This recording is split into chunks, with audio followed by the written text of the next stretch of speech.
Selamat pagi, salam sejahtera buat kita semua. Kami dari kelompok satu dari kelas LPI 4C pagi. Di sini kami akan mempresentasikan hasil laporan kami yang berjudul Integrasi Metode AHP dalam proses pemilihan vendor di PT Cahaya Indah Arefah. Boleh di next? Kami beranggotakan Yohana Agustina, Yasha Miracle, Arelia saya sendiri, Nunung Triska, Danis Furkan, dan Kanita Atalia. Boleh di next? PT Cahaya Indah Hareva membutuhkan pemilihan vendor freight forwarder yang tepat untuk memastikan efisiensi dan kepatuhan logistik. Metode analytical hierarchy process atau biasa dikenal sebagai AHP dapat membantu menilai vendor secara objektif berdasarkan kriteria seperti biaya, kecepatan, reputasi, dan kepatuhan.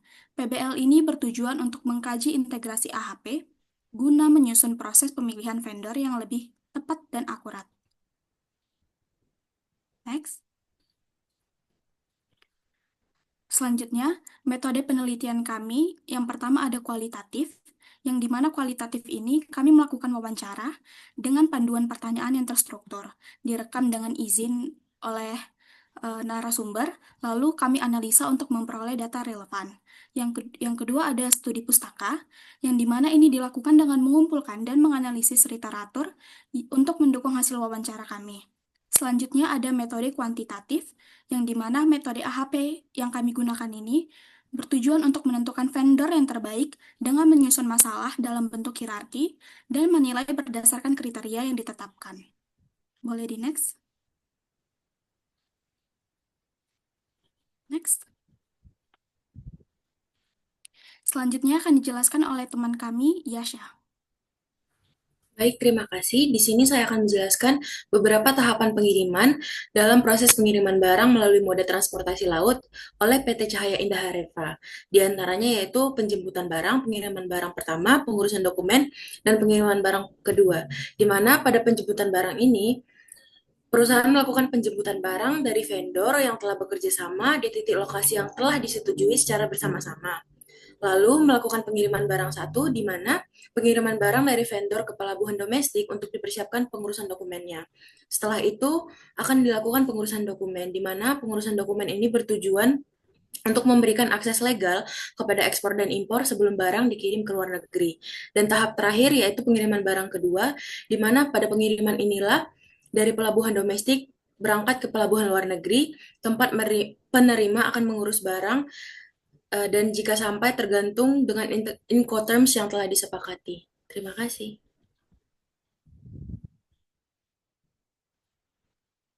Selanjutnya akan dijelaskan oleh teman kami, Yohana. Dipersilahkan. Baik, terima kasih Arelia. Jadi di sini saya akan menjelaskan bagaimana PT Cahaya Indah Hareva dalam pemilihan moda transportasi. Yang pertama itu ada poin pertimbangan strategis. Eh, di sini saya akan menjelaskan mengapa pemilihan moda transportasi itu penting. Jadi, PT Cahaya Indah Harepa itu menyesuaikan moda dengan jenis barang, tujuan, waktu, dan biaya.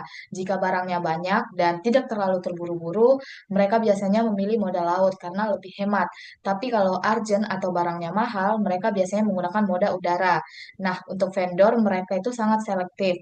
Vendor freight forwardingnya harus punya jaringan di tempat tujuan dan punya mitra sopir yang bisa diajak kerjasama. Jadi bukan cuma murah, tapi juga bisa dipercaya. Kemudian yang kedua itu ada penerapan pendekatan AHP. Walaupun perusahaan ini tidak memakai metode AHP yang formal, tetapi prinsip dari pengertian AHP itu sudah mereka terapkan. Misalnya mereka itu punya beberapa kriteria saat membeli vendor freight forwarding, baik itu dari biaya, kecepatan, loyalitas kerja, dan kualitas layanan. Bahkan hal kecil seperti supir tidak mau membantu pada saat bongkar muat itu bisa jadi faktor penentu karena berdampak ke efisiensi biaya mereka. Jadi untuk keputusan mereka itu berdasarkan banyak pertimbangan yang sifatnya sistematis. Nah, untuk poin ketiga dalam pemilihan moda transportasi itu ada studi kasus ekspor ke Cina. Bagaimana mereka ini mengirim dinamo dari Batam ke Cina. Jadi barang yang diambil itu dari gudang klien, kemudian dibawa ke pelabuhan Batu Ampar, lalu dikirim via kapal ke Singapura, terus lanjut ke Cina. Di sini PT Cahaya Indah Hareva tidak hanya mengurus dokumen, tapi juga mengatur koordinasi sama vendor freight forwardingnya. Yang paling penting adalah efisiensi rutenya bagaimana, dokumen lengkap, dan peran semua pihak itu harus jelas. Baik, saya kembalikan lagi ke moderator Arelia. Baik, terima kasih. Selanjutnya akan dijelaskan oleh teman kami, Kanita. Kanita, dipersilahkan. Baik, terima kasih kepada Arelia. Di sini saya akan menjelaskan mengenai perencanaan rute pengiriman.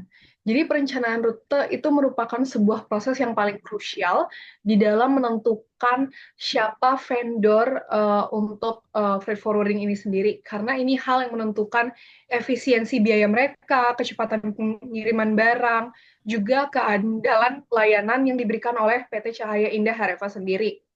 Untuk vendor kami, PT Cahaya Indah Hareva, mereka menetapkan sebuah pendekatan sistematis dalam perencanaan rute dengan mempertimbangkan beberapa faktor kunci. Yang pertama itu ada analisis karakteristik barang. Jadi di sini pemilihan moda transportasi dipengaruhi oleh jenis ukuran, sifat yang harus sesuai dengan kebutuhan dan regulasi keselamatan. Kemudian ada pemilihan moda transportasi, di mana setiap moda transportasi memiliki keunggulan dan tantangan masing-masing, di mana moda transportasi laut itu lebih ekonomis untuk muatan besar, udara itu lebih cepat namun mahal, dan barat lebih fleksibel tapi tergantung dengan kondisi jalan.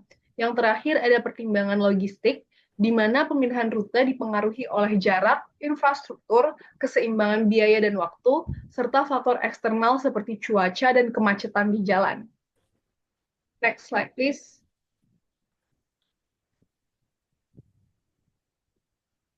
Selain daripada itu, untuk pemilihan Incoterms atau yang biasa juga disebut dan dikenal sebagai International Commercial Terms, ini merupakan sebuah standar global yang mengatur pembagian tanggung jawab, resiko, dan biaya antara penjual dan pembeli dalam pengiriman barang.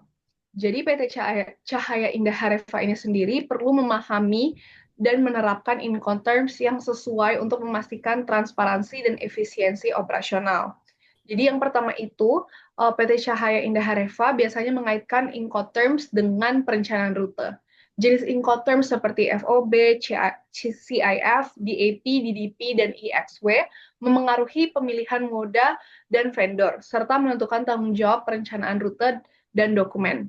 Kemudian strategi pemilihan Incoterms sendiri, PT Cahaya Indah Hareva memilih Incoterms dipengaruhi oleh kebutuhan pelanggan, jenis barang, regulasi kepabeanan yang menentukan tanggung jawab, serta perlindungan selama pengiriman.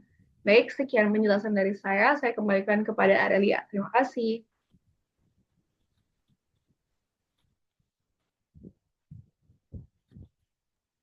Terima kasih, Kanita.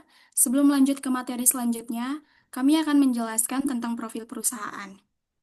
Kami melakukan penelitian PBL kami di perusahaan PT Cahaya Indah Hareva dengan narasumber kami, yaitu Bapak Berkat Hareva, yang berposisi sebagai direktur.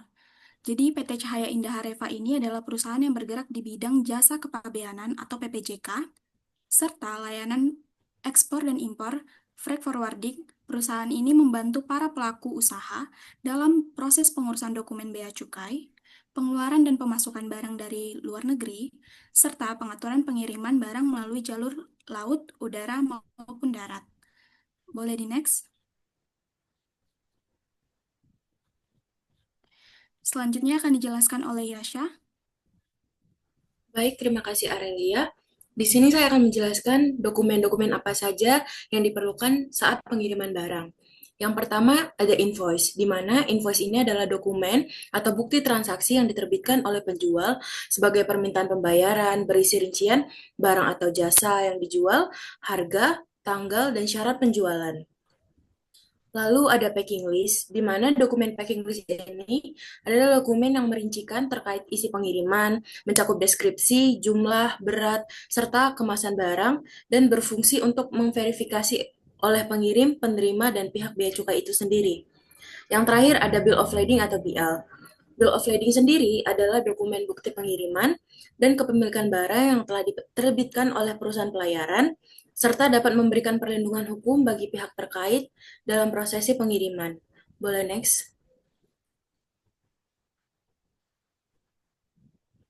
Berikut ini adalah contoh-contoh invoice, bill of lading, dan packing list yang telah kami dapatkan dari perusahaan vendor kami yaitu PT Cahaya Indah Harepa.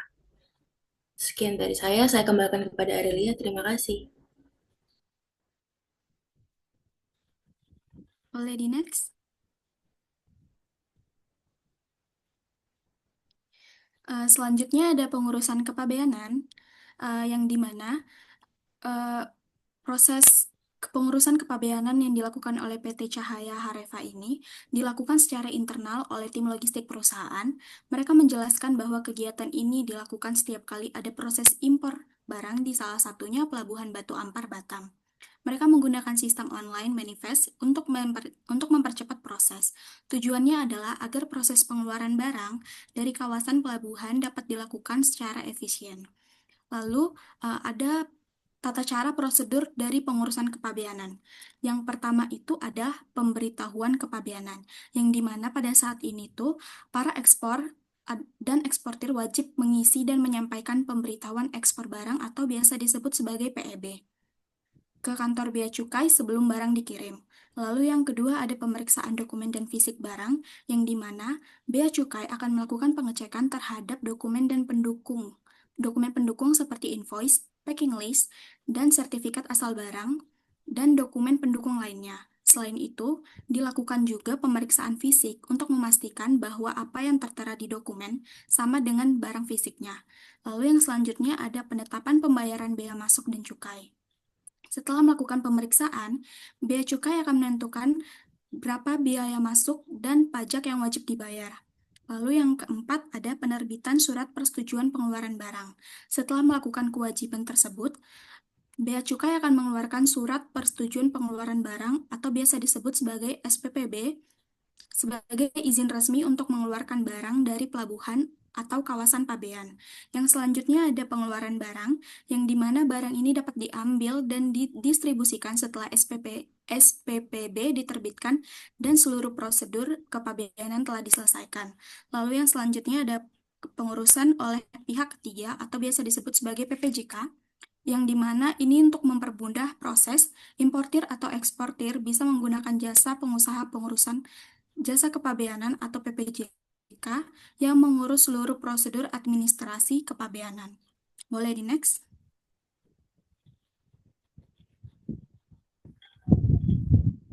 Selanjutnya akan dijelaskan oleh teman kami, Yohana. Baik, terima kasih Arelia. Jadi di sini saya akan menjelaskan tentang kepatuhan kepabeanan sebagai pilar utama layanan di PT Cahaya Indah Harefa. Jadi perusahaan ini tuh selalu mengutamakan kepatuhan dokumen. Semua dokumen seperti BL, PIB, dan PEB itu harus lengkap dan valid. Mereka juga memanfaatkan sistem CESA dan koordinasi dengan bea cukai biar tidak ada yang namanya keterlambatan input. Karena satu kesalahan kecil bisa membuat pengiriman tertunda atau bahkan ditolak. Kemudian dalam proses pengiriman barang ada tiga pihak utama, yaitu klien, perusahaan, dan vendor. Koordinasi di antara mereka itu sangat wajib. Kalau ada masalah seperti kendaraan rusak atau sistem error, PT Cahaya Indah Harefa langsung mengambil tindakan. Tujuannya agar pengiriman tetap lancar dan kepercayaan pelanggan tetap terjaga. Terakhir dari kepatuhan kepabeanan di PT Cahinda Harefa adalah perusahaan ini unggul dalam kemampuannya menggabungkan strategi pemilihan vendor dengan manajemen dokumen. Mereka memilih vendor itu bukan hanya karena rute atau harga, tetapi juga karena bisa membantu kelancaran administrasi. Dengan pendekatan ini, risiko pengiriman bisa ditekan dan semua bisa berjalan dengan akurat. Mungkin itu saja, saya kembalikan lagi kepada moderator Arelia. Baik, terima kasih. Selanjutnya akan dijelaskan oleh teman kami, Danis. Terima kasih Arelia. Jadi untuk melakukan kegiatan ekspor dan impor dan melengkapi kegiatan pengurusan dokumen kepabeanan, kita memerlukan yang utama adalah menentukan HS Code atau BTKI. HS Code dan BTKI sebenarnya adalah dua hal yang sama, cuman BTKI adalah versi Indonesia dari HS Code. HS Code atau Harmonized System Code adalah klasifikasi barang yang digunakan secara internasional berdasarkan konvensi HS untuk keperluan tarif dan pengawasan ekspor-impor. Sedangkan BTKI adalah buku tarif kepabeanan Indonesia yang memuat sistem klasifikasi barang sesuai aturan di Indonesia. termasuk ketentuan umum untuk menginterpretasi harmonized system atau KUM-HS, penentuan HS code dan BTKI sebelum impor, tepatnya pada tahap perencanaan pembelian oleh tim procurement bersama tim kepabeanan internal dengan mencocokkan deskripsi barang pada BTKI terbaru yang dan berkonsultasi dengan bea cukai jika diperlukan.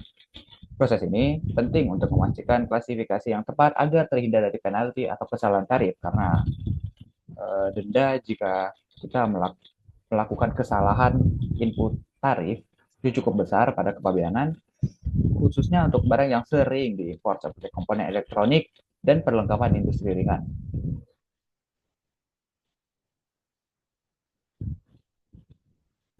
HS Code dan BTKI tadi juga sangat erat kaitannya dengan menghitung nilai pabean, karena dari nilai pabean ini tarif yang berlaku dapat diberlakukan berdasarkan HS Code. PT Cahaya Indah Hareva itu sendiri mengungkapkan bahwa penghitungan nilai pabean dilakukan setelah dokumen invoice dan bill of lading diterima lengkap dari pemasok luar negeri. Penghitungan mencakup nilai barang, biaya pengiriman, asuransi, dan elemen-elemen lain sesuai dengan ketentuan. Tujuannya adalah untuk memastikan pembayaran biaya masuk dan PDRI pungutan dalam rangka impor sesuai dengan nilai pabean yang sah, yang dimana pungutan tadi bisa berupa PPN, PPH, dan pajak-pajak lainnya. Jenis pajak yang dihitung mencakup biaya masuk, PPN 11%, PPH 22 impor sesuai klasifikasi harganya. Saya kembalikan kepada moderator. Baik, selanjutnya ada dokumen kepabeanan. Boleh di next, Denis? Ya, ini ya.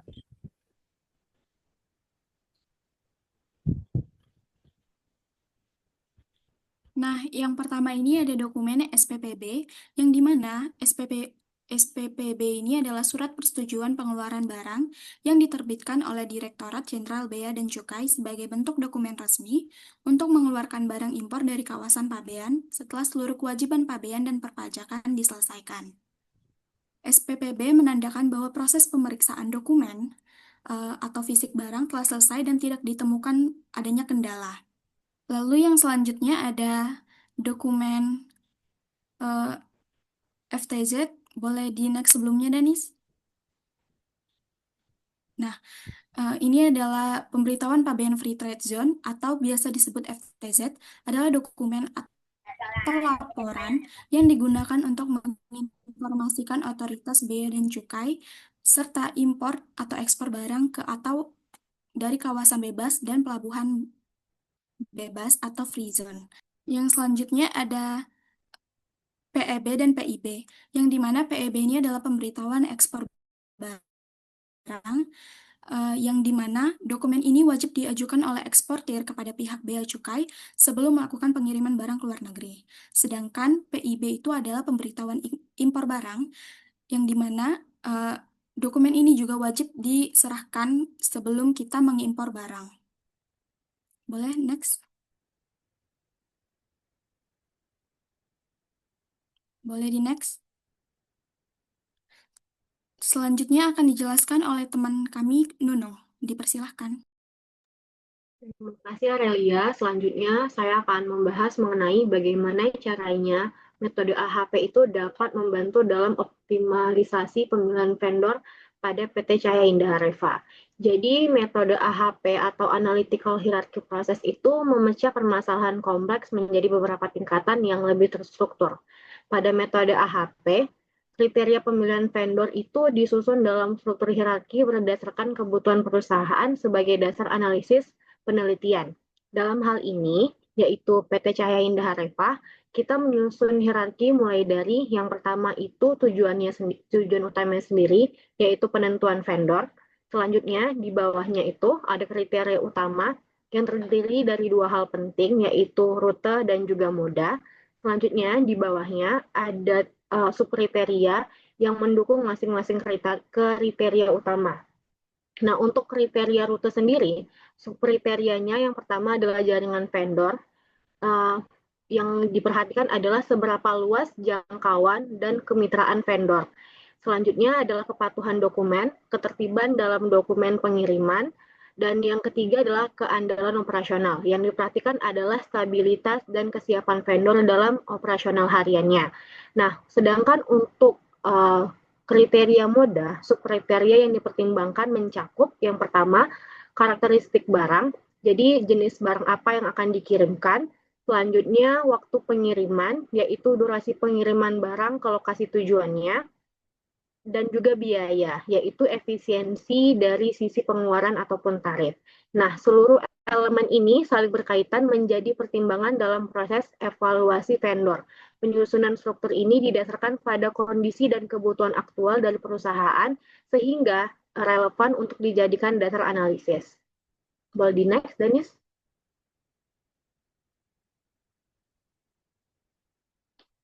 Oke, selanjutnya, setelah struktur hierarki disusun, langkah berikutnya adalah melakukan pembobotan terhadap masing-masing kriteria.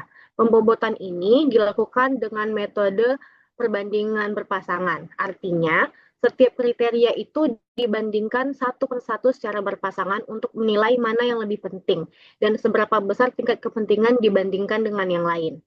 Nilai perbandingan tadi kemudian dihitung menggunakan nilai Eigen, yaitu perhitungan matematis yang menghasilkan bobot prioritas masing-masing kriterianya. Dari hasil pengolahan data yang diperoleh dari melalui wawancara dengan pihak PT Cahaya Indah Harefah, itu diperoleh bahwa moda itu memiliki bobot prioritas yang paling tinggi, yaitu menempati prioritas nomor 1 dengan nilai Eigen paling tinggi. Dan sementara rute itu berada di prioritas nomor 2. Hal ini itu menunjukkan bahwa perusahaan, dalam kasus ini PT Cahaya Indah Harefah, itu memandang moda transportasi menjadi faktor yang paling penting dalam memilih vendor dibandingkan dengan modanya. Selanjutnya, kita masuk ke proses pembobotan subkriteria dari masing-masing kriteria utama.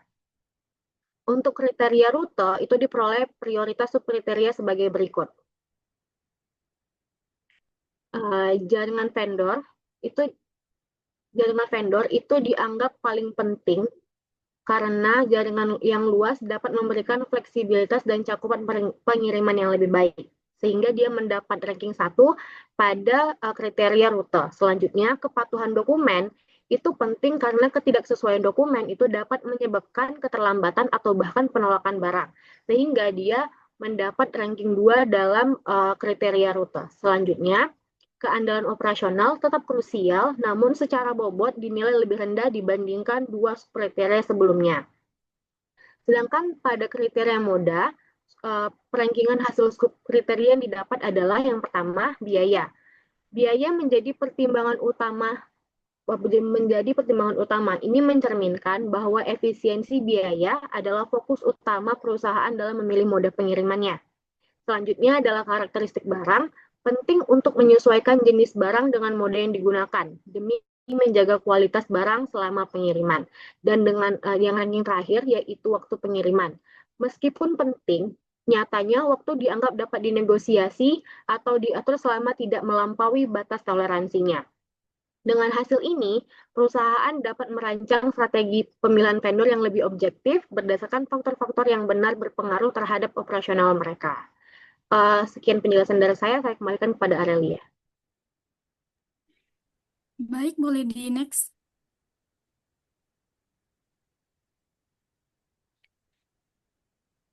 Selanjutnya ada kesimpulan yang akan dijelaskan oleh teman kami, Yohana.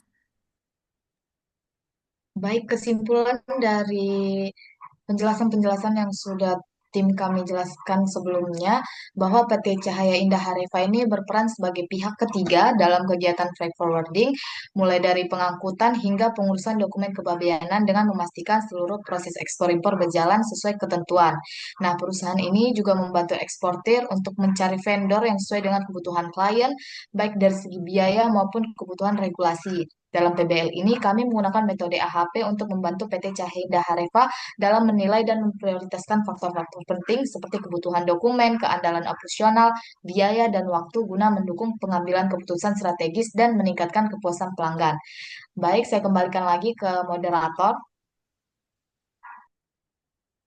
Baik, itu adalah hasil laporan kami. Jadi, jika ada kesalahan mohon dimaafkan.